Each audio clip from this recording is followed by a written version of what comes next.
Post-adoption reports. Are they really necessary?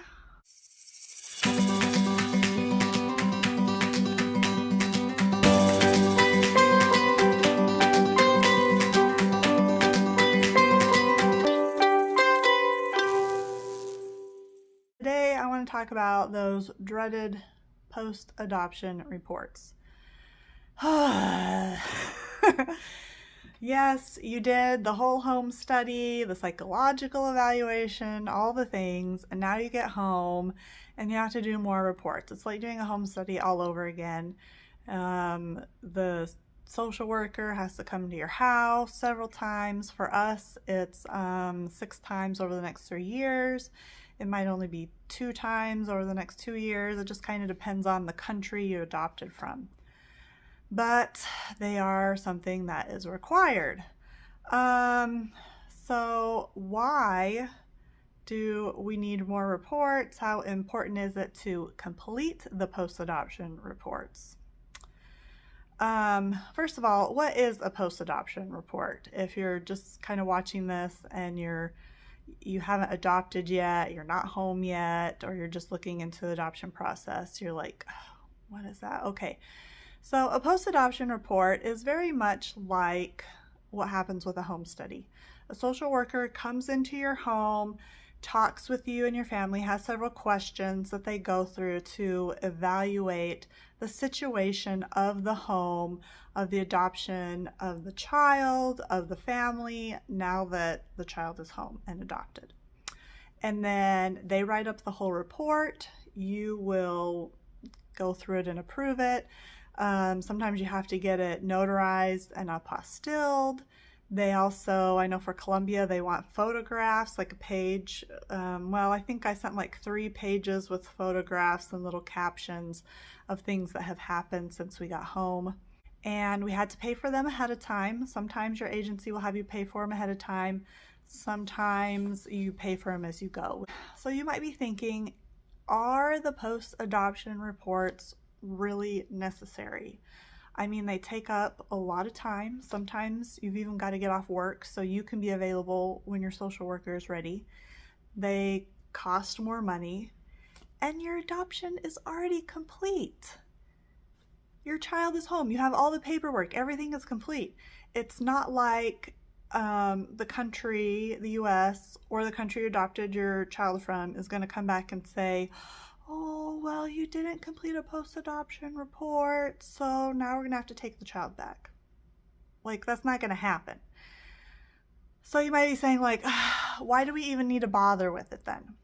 Okay, so all of that is true, but I'm going to go through 3 reasons why doing the post-adoption report is important. First of all, the country you adopted the child from, it is necessary for them to be able to collect those reports. It's necessary because there's something called the Hague Convention. The Hague Convention is an entity, essentially, of standards drawn up that countries who are part of Hague agree to. And the idea with having these standards and these rules is to help eliminate things like child trafficking and abduction, things like that. So not all countries are part of Hague. A good majority of them are, though. And the US, the US doesn't really like to work with countries for adoption that are not Hague accredited. That doesn't mean that you can't adopt from a country that isn't Hague accredited. It just becomes so much harder, and in fact sometimes only when you are a relative of that child, you're connected with that child in some way. Sometimes that's the only way you can do it if the country isn't Hague accredited.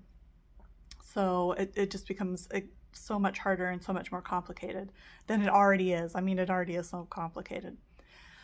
Okay, so for a country to maintain their Hague accreditation, they have to fulfill all these requirements, and one of these requirements is that they have a substantial number of those post-adoption reports to be able to then present and say, hey, we have the reports and we're fulfilling these certain requirements for the children who have been adopted.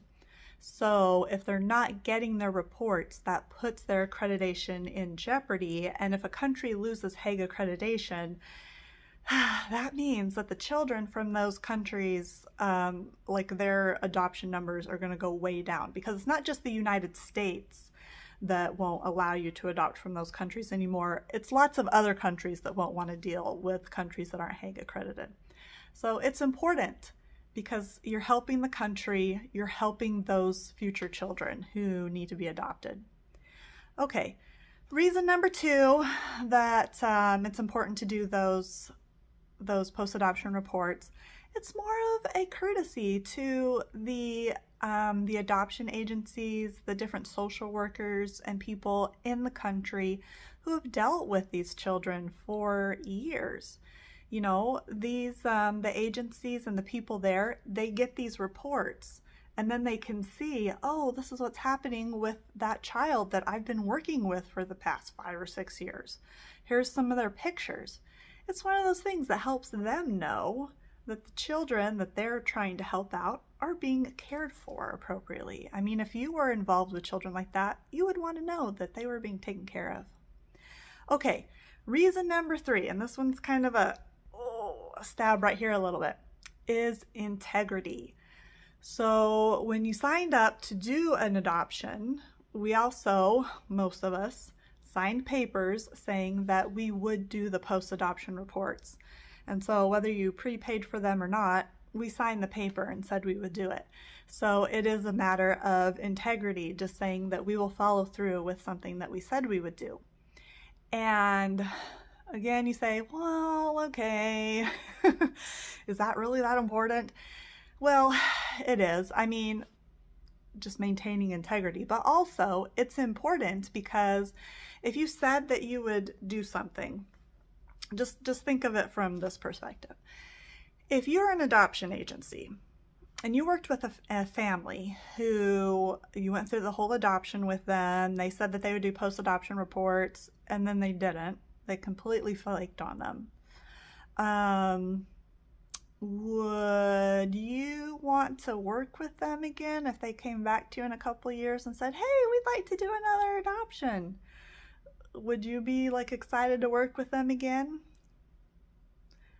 Maybe, maybe not. Adoption agencies can choose if they want to accept people as clients. Okay, same thing with the foreign country. If the foreign country never received a single post-adoption report from you, that country might be like, okay, well, yeah, they turned in all this paperwork, like everything looked good in the last adoption, but they didn't ever do any post-adoption reports. That's kind of a problem for us. Oh, we're really gonna have to think about if we want to have them as another adoptive family. So I'm not saying it will ruin your chances of being able to adopt with that country again or work with that agency again, but it could cause some problems down the line. And why put yourself in that situation? Why put yourself in that situation of losing an adoption agency you could work with, especially when sometimes it's so hard to find ones, and losing a country that you would like to adopt from? So, you know, thinking further down the line sometimes is important here.